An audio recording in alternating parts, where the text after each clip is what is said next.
Hi there, fellow poultry enthusiasts. Welcome to Poultry Nerds, the podcast where we nerd out on all things feathered and fabulous. Whether you're a backyard chicken keeper, a farmer looking to optimize your flock's health, or simply a curious bird lover, you're in the right place. Join Jennifer of Bryant's Roost and Carrie of Show Pro Farm Supply, the hosts and fellow poultry nerds. Ready to dive into the wild world of chickens, quail, ducks, and everything in between?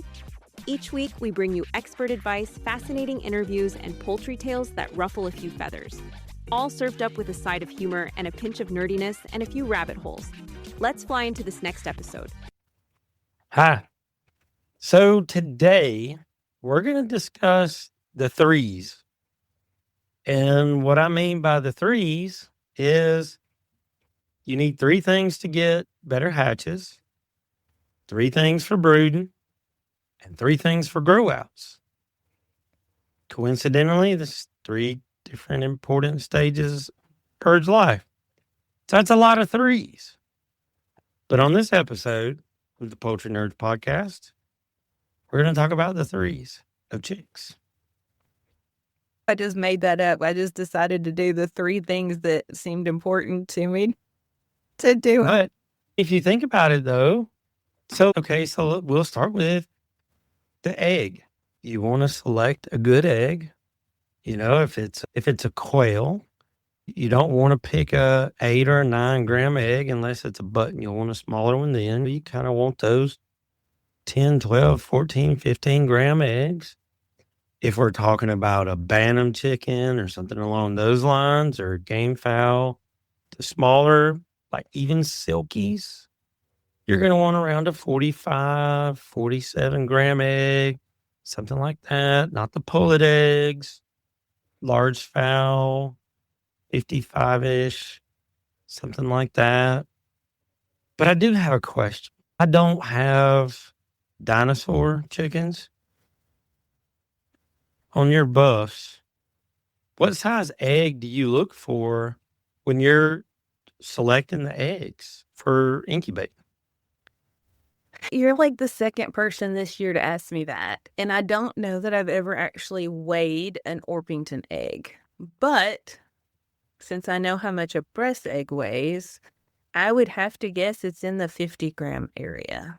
I just know what a pullet egg looks like and a full-size egg. I know the difference with my Orpington. When you have a line for so long, what they're doing. And so I just know. And I'm just really picky. You know, you don't want to pick you never want to set a pullet egg. And that's awful tempting. I'm over it. But Hatchaholics Anonymous, it should be a real thing. Because, you know, that chirping sound. No, resist. You must always resist the temptation. Yes. That is definitely a thing. And it's bad juju to sell pullet eggs. I'm just going to put that out there. No, that's a jerk move. That's what that is. But people do it. You don't want any torpedo-looking eggs. You don't want any... Now, excluding silkies, I know those kind of come in different shapes, but maybe... I don't know anything about silkies. Maybe that's just bad selection. I have no idea. So... do they come in golf ball shapes? I think they do. I've seen them, but should they? I don't know. That would be a silky person question. But the Orpington eggs, they just look like eggs. They're egg-shaped. So do they weigh about, the ones that you would select, would they weigh about the same size as your breasts? I think they're slightly lower. So I usually set breast eggs at 55 to 60, which I do weigh them. So I don't know why I weigh one and not the other one. Yeah, but just for reference, if you do 55 to 60 for the breast, then, 50 to in that range for an 8 or 9 pound chicken seems kind of small for that huge of a chicken, but that's just how they're bred. That's just how they're bred. Yeah. Some, like a legger, lays a larger egg than their body size because they're bred that way. And so I used to have some. I had some white leghorns because they lay really good eggs. And that was a story that I gave my wife when I first wanted to get back into chickens. Just going to get a few. My little white leghorns, they're heck, they're smaller than dang game fowl. They're probably 4 pounds maybe. And they'll pop out a daggum 60-gram egg. And I'm like, whoa, girl, you okay? But that's the thing for them, the extra large eggs. And yeah, they hatch out pretty small. Yeah. So it may just be my line of Orpingtons. You've got pros and cons to everything. And so to get the size of the bird that I get, you have to sacrifice laying, and that may also be sacrificing egg size. So I don't know now, because like my reds and other people that I know that have other standard bred birds, they all say the egg laying sucks. A couple of weeks, about all you're getting. 3, 4, you ain't getting 6, 5, 6, 7 of them. yeah, no, I would say my Orpingtons, maybe 3, 4 eggs max per week per bird. That's it. And only maybe 4 months out of the year. Maybe. Yeah. They're kind of like turkeys. Then they go broody. Then they're nasty. I got one that bites like a dog. If I can figure out which one she is, because I'm walking across, they're all like in a mass. I go in. Okay, so story time. So I go in to feed the Orpingtons in the main coop, which I have 50 in there, right? They run in a counterclockwise circle around me. Is that because we're in the northern hemisphere? So if you're listening, No, them things waddle. If you're in the southern hemisphere, do your chickens run clockwise or counterclockwise? Because mine run backwards, counterclockwise. Now you're going to have to pay attention tomorrow when you feed yours. So mine run in a circle. Like I'm sitting here thinking, like, they do. Man, you messed me up. Okay, so then I go to feed them, and of course they're all running around me like a tornado, and one of them every morning grabs a hold of my right calf and bites the fire out of it, and the one in front of me gets kicked. So she just gets kicked by default. I've got a turkey. I've got to grow out. This got some breast hens, some red hens, and some turkeys in it. Really? It's pretty big. It's bigger than your runs. Okay. And like this one turkey, all the time, will like right at the back of my knee, and we haven't connected yet. But one day, I'm probably gonna slap it right in the head. You're gonna have a turkey sandwich, huh? And hit, because I've got to where I can move my leg, and it's gonna be like, okay, fine, whatever. But other days, hurry up and dump that crap out. Because I've got one of the troughs is a 6-footer, and the other ones are 4-footers that I put the feed in. And like that one, it's pig. So you've got turkey grow outs this time of year? Wow. Mine haven't started laying yet. They were thinking about it, and then we got cold. My turkey grow out is... They're a few months old. Oh, okay, gotcha. Yeah, no, I ain't got no poults. We got digressed. That's okay. Is that a word? Digress? So egg Tell selection. me this. We got our selection. We talked about the shape. You look at pitting. You don't want any... You want it to be maybe not perfectly smooth, but I don't want mountains and craters in mine. And for me... If it ain't supposed to be spotted or speckled or anything like that, I don't want it. Like, if it is supposed to be, then I'm going to make sure those are the way they're supposed to be.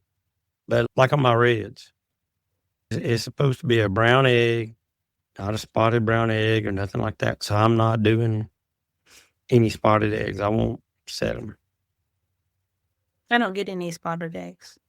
I don't like them myself personally, but yeah, they taste I don't funny. do that. I got told yesterday brown I could go eggs for taste eggs. funny.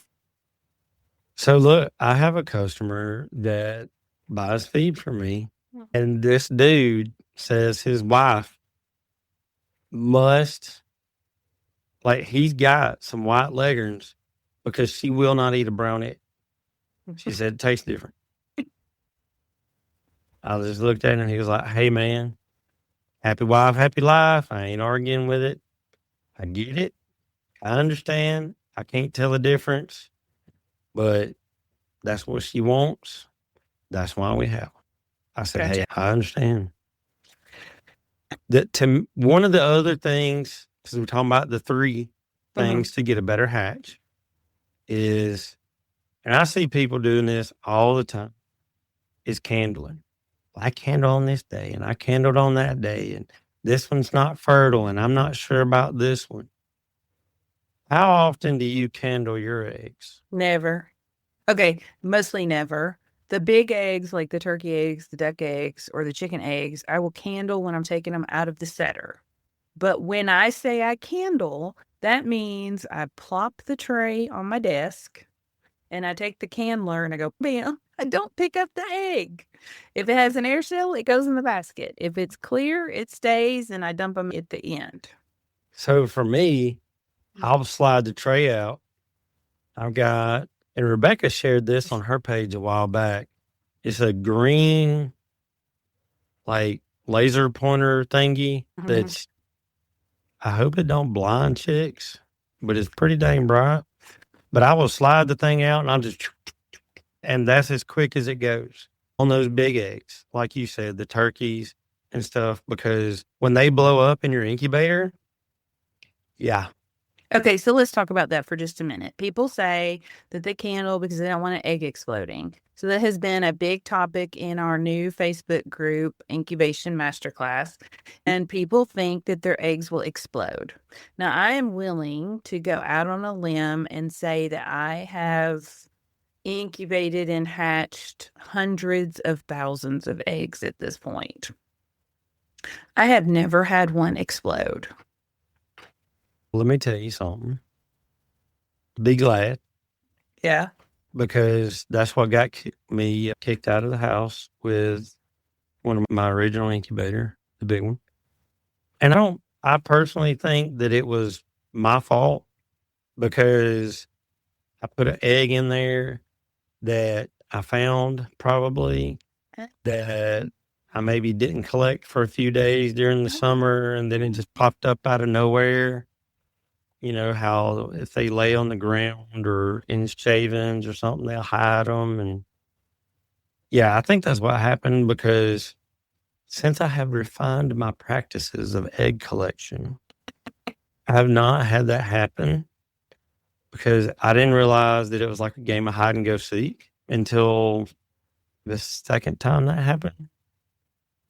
But way back when you would use real eggs for Easter egg hunting, and sometimes you'd find one or two with a lawnmower a few months later, and that's about how the smell goes.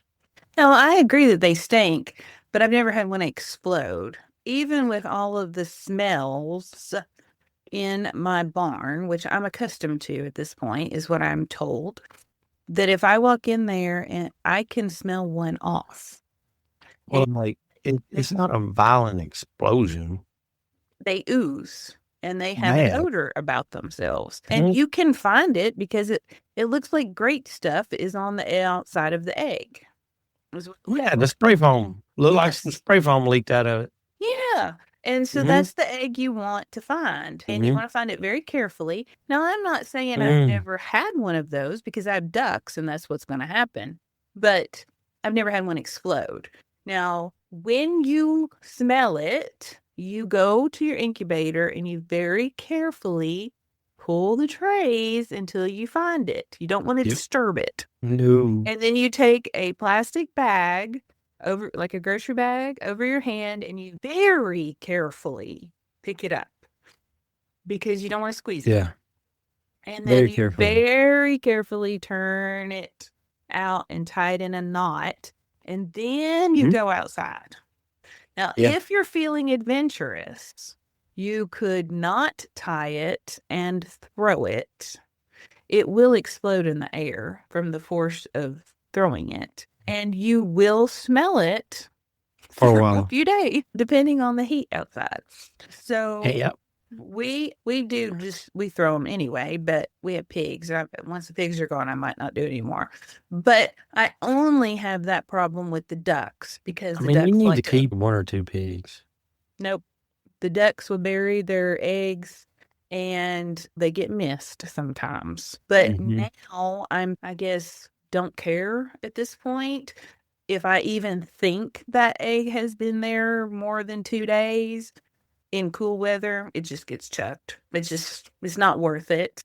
Nope. But I'm getting everybody trained to lay a nest, though. If you can do that, that solves a lot of problems.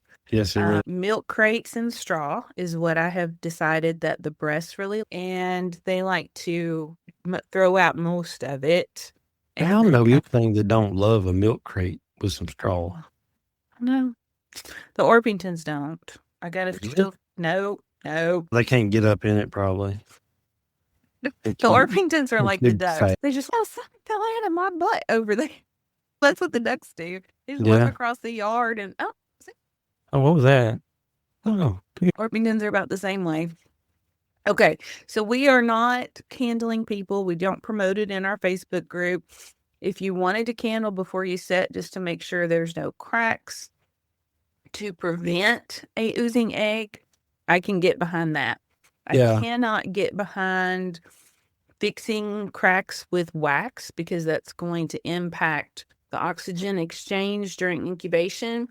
I can't get behind opening the incubator 17 I mean, that's the biggest thing for me is even though with a cabinet incubator, they recuperate pretty fast when they're open and closed, it's still, it's a sudden climate change. And that's just not good for hatching, period. And again, when we've talked about people, I always hear people say, when they're outside, yes, I get it. But when you take the hatching away from Mother Nature and try to do it yourself, you got to be precise. So I read a study actually yesterday, and they watched hens. They were Leghorns over Rhode Island Reds, I think. And there are certain times during the 21 days that the embryo can withstand a temperature change. And if you candle during those times, you won't cause as much damage. Well, these researchers watched the broody hens. They only got off their nests in the middle of warm days. Yeah. Never at night, and never during those periods of development that it would hurt the eggs. Okay. So Mother Nature knows. Yeah. And chickens are dumb. They do dumb stuff. But when it comes to stuff like that, it's like with feed. When they eat feathers, they know that feathers contain methionine. So it's like they know what's going on, but sometimes they just do some of the dumbest crap. Okay. Last is turning. You got to turn your eggs. I like mine tilted. Okay. So during all of this research and stuff, tilting at a 38 to 45 degree angle is optimum. Ooh, now we're going to get nerdy, y'all. Yeah. That's for chicken eggs. Now, there is some back and forth on quail eggs that they may do better on their sides because they have more surface area that way than a chicken egg. And their shells are thinner. The problem with the study is I got some thin-shelled quail eggs. Thinner than chicken is what they do. They compare them to chicken. So the problem with the study is he only said I use standardized incubators. He didn't say I tilted them at this degree. I rolled them. I propped the incubator. He didn't say how he did it. So that ain't a study. I know exactly, right? But he put quail eggs vertical, fat side up, vertical, skinny side up, on their side, and no turn. Those were the 4 So what was better? parameters on their side. But again, we don't know, were they on their side and rocked, tilted? I was going to say, or was they like a tilted or 360? rolled? We don't know. But I'm going to go on a limb and assume tilted, because that would be a standard incubator. So you could put them vertical in a nature 360 style. So if you put them all in the same incubator, but in different, have to be tilted. I don't know. I could test it. It wouldn't be hard. But it would make sense because the quail egg would, I could see that. But again, we got to cram more in there, right? What we don't When you're sticking 2,000 eggs in an incubator, and 1 or 2 just really doesn't. What we don't want to do is put emu eggs, goose eggs, chicken eggs, and quail eggs all at the same time in a small incubator. No. You want somewhat similar. 3 things for better brooding. You got to keep them hot, dry, and you got to feed them good. They also need some airflow. I'm going to pick that one up for the dry because they need airing. They need to breathe. Yeah. I was scrolling today and I saw somebody said, "Help.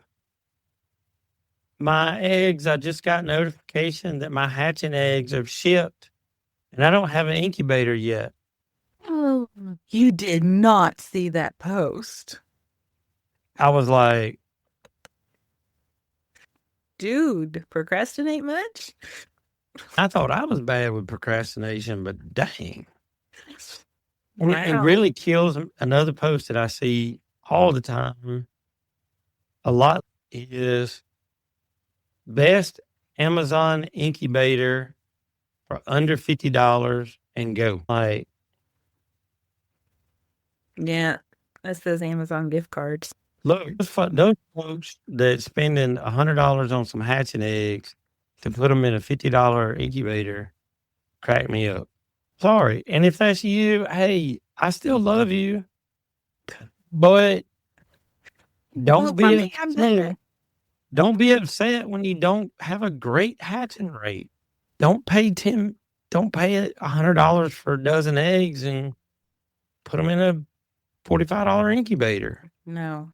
Hey, practice first.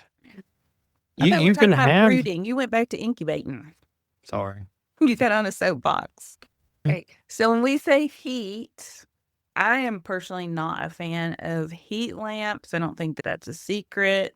Do you use heat lamps? Only when brooding outside. Okay. And I know that sounds weird, but I can brood outside. Done it successfully. It works. And they need a crowd load of heat. Yep. So it's really dependent on the time of year and what you're brooding. So game birds like button quail or turkeys are going to want to be a whole lot hotter longer than ducks, who may only want heat for 47 seconds. You've never brooded ducks, have you? Yeah. So you take them out of the incubator and you put them in the brooder and they look at you and they climb up on top of the brooder plate. And they're like, yeah, we're good. But that's the thing I like about a brooder plate. It keeps the ground warm as long as you keep your brooder elevated. It keeps the ground warm. They can get under it. When they're cool, they're smart enough to get out from under it when they're not. And it works. They don't overheat or get too cold as long as you got everything else adequate. If you got this ginormous 250 watt light bulb beaming down in the brooder, they don't really have room to escape. No, and it has to have a cool spot. If you are using a brooder plate, though, make sure that you have it tilted so that they can touch their backs to it at some location, and that will allow them to choose how much heat that they want. Just like you like to be hotter or colder than somebody else, same concept. The biggest thing that I see in winter brooding that people miss, and this is just experience, is they incubate on the floor. Put them in a Yeah. cardboard box or a tub or something right on the floor. And your floor is cold. I have hardwood. My hardwood is cold. Right now, it is cold. And my Mm-hmm. feet get cold when I'm on it. If your feet get cold touching the floor, then that cold is seeping through the floor of the brooder and will chill the chicks from the bottom up. So we think about room temperature, we think about heat lamp temperature and brooder plate temperature, but we forget about the floor. So make sure the brooders themselves are up. Put them on a piece of 4x4, or I have mine on furniture dollies so I can move them around, or up on Man, a you catch them table. things on sale Oh, at I love those things. Harbor Freight. And you put your things on and move around. That works out really good. Or I like how you got the tubs up on a shelf. Mm-hmm. Just That works. anything to let the room temperature circulate underneath of the brooder. Doesn't have to be a lot. If you don't even have anything, maybe a towel would be better. But if you're up north, or even here right now where it's so cold, the floor's cold, and that's going to come up through the floor of the brooder. Yeah, not good. Keep that in mind, and it just takes a few degrees to chill a bird. They have zero capability of regulating their own body temperature until they're 10 days old, is when it starts. But different species will like more heat. So I have found that the buttons like to be super hot, and turkeys like to be super hot. But like the Coturnix quail, 10 days and they're ready to run out in the snow, I think, by themselves, like toddlers. We'll be right back. This episode is proudly supported by the folks at Valley Hatchery. Valley Hatchery isn't just chickens. They offer quail hatch and eggs, waterfowl, turkeys, game birds, guineas, and starter pullets. The list really does go on. If it belongs on a working homestead, Valley Hatchery has it covered. What we appreciate is their focus on strong, healthy birds, clear information, and real choices like optional vaccinations, so you can raise your birds the way you want. From backyard flocks to working farms, Valley Hatchery provides hardworking birds for hardworking people. Learn more at valleyhatchery.com.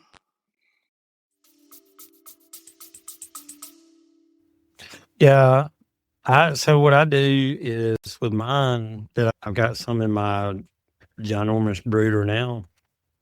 And when it got to the point where I think it was like 10 days, not quite 2 weeks in, I just turned it up on its side. The plate, instead of having it like this, I just turned it up on its side. And then a day or two goes by and I come by and they're not even checking it out. I was like, oh, I'm plugging that. I don't even unplug mine anymore. I have window screens on the top of all my brooders, and I'll just take them out and set them up on top. Because I'm just washing them and redoing the next day, basically. And I didn't think about the making it to where, getting it to where they wouldn't mess on it. Yeah. Sticking up on his, like, it just sticks up on his side, so I didn't have to take it out. Oh, gotcha. Yeah. All right. So we've got them hot. We've got them dry. I use stall pellets to keep everybody dry. Stall pellets are great. If your water tips over, stall pellets turns to sawdust, chicks are still dry. If you put them on a puppy pad, depending on how much water you tipped over, may still be wet. Hope it ain't much, because they won't soak up much.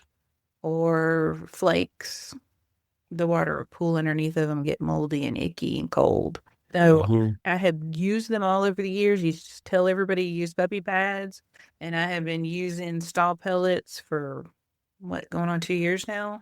And I don't know how it could be any better. You don't even have to change them, because I only leave mine in there for a week and then they go out on wire. So you don't even have to change them. You just have to stir them. I have a 2-inch putty knife out there, and I just stir it up, make sure everything's nice and dry, and stir it up and dump them at the end of the week, and move on. Yeah, I like that too. And if The stone pellets work. here's a little secret. If you have a waterer that leaks into your poop tray, you can take the stall pellets that are unused out of your brooders that you're fixing to dump and put them in that poop tray. And wait about 5 minutes and come back and it will be sawdust. So they're reusable into your poop trays. Mm-hmm. All right. So next up, we're going to do grow outs up to 8 weeks. Not like forever grow outs, just up to 8 weeks. And they're pretty simple to me. You don't want them wet because they get cold. They're little still. They can't regulate their body. That they can regulate it, but not if they're soaking wet. No. You need an abundance of feeder space. A lot of people will get just these little feeders, little round ones that comes with a starter kit. And if you just got a couple birds, that's great. But depending on what kind of bird you're growing out, you need anywhere from 1 to 2 inches of feeder space per bird. So they can you want them to all be able to eat at the same time. That way they grow consistently. Because if you got some hogging the feed trough or the feed pan or whatever you're feeding in, and then, you got these others that have to eat what's left over, you're going to wind up with runts. And that's not going to work. Yep. Feeder space, even if it's free feeding, which you should be at this stage, you still need more than you think feeder space. I know I have been guilty of not giving them enough. And you can see. I like to do like a minimum of 1 inch up until like probably 3 weeks. Is this quail or chickens? Chickens. Okay. Quail can go longer on 1 inch. But with chickens, after about 3 to 4 weeks, I really 2 inches per chick. Quail, 1 inch per quail is enough probably all their life. Their heads are not that big. That's true. And when they're all sticking their head out the front of the cage, it's probably 1 inch wide anyway. All right. We've left the most controversial subject for the last. So we both feed good quality, obviously, and no medicated feed around here. So coccidiosis is brought in. It is not just in the air. You have to bring it in. So as long as your hands are clean, your brooder's clean, and the birds are dry, you should not have a coccidiosis problem. You can make a coccidiosis problem. You can throw some dirt in there. There is a breeder that does that. You have nasty brooders and birds with weak immune systems. So the last subject we're going to talk about is natural selection. So I had somebody come pick up some breast chicks yesterday from me, and one was looking a little puny, meaning standing there just, I don't know, puny looking, right? Not running around like the other ones, but it had always looked like that. And it was probably 3 weeks old. And by the time I was stirring them up, putting them in a box, it was fine. I couldn't even tell which one it was. Anyway, I just told the lady, I said, look, I lay no guarantees to it because I don't medicate. If they're going to be sickly, I want them to drop at this stage. I don't want to put 3 months worth of feed into them for them to be weak. And so that's the natural selection. If they were out in the wild, you always want to be faster than the slowest one, right? Because the bear's going to eat the slowest one if it's chasing you. So the weakest one is what feeds the raccoons or the owls or the whatever's out there, right? And so we should think like that in the barns because we only want the most vigorous birds as breeders because we want a strong, healthy line going forward. And that is why you won't find any medications. I know in my barn, and I'm 99.9% sure in your barn, we just don't do it. I got some garlic and some oregano. Yeah, I got that too.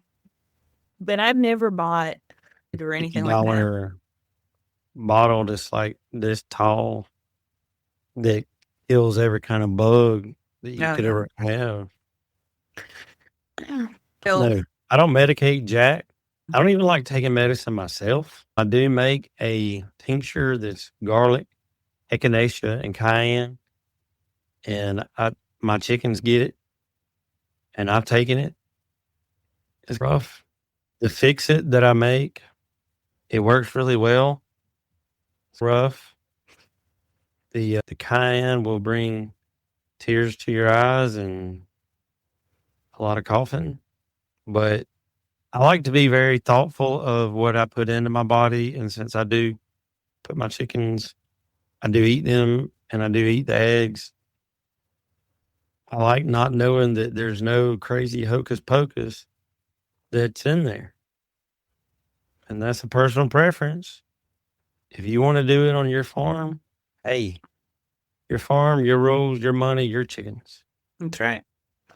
But just something to think about. If I medicated that chick that looked puny to keep it alive to make the sale, is that the kind of chick that you want to buy as a buyer?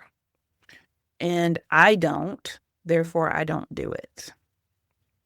Yeah, that's me. I don't want somebody to be like, I bought these from you and it sucked. Mm-hmm. You didn't buy it from me. You stressed it. Now, you can stress it when you take it home. That's a whole different ballgame. But I would have ended that thing beforehand. Yeah.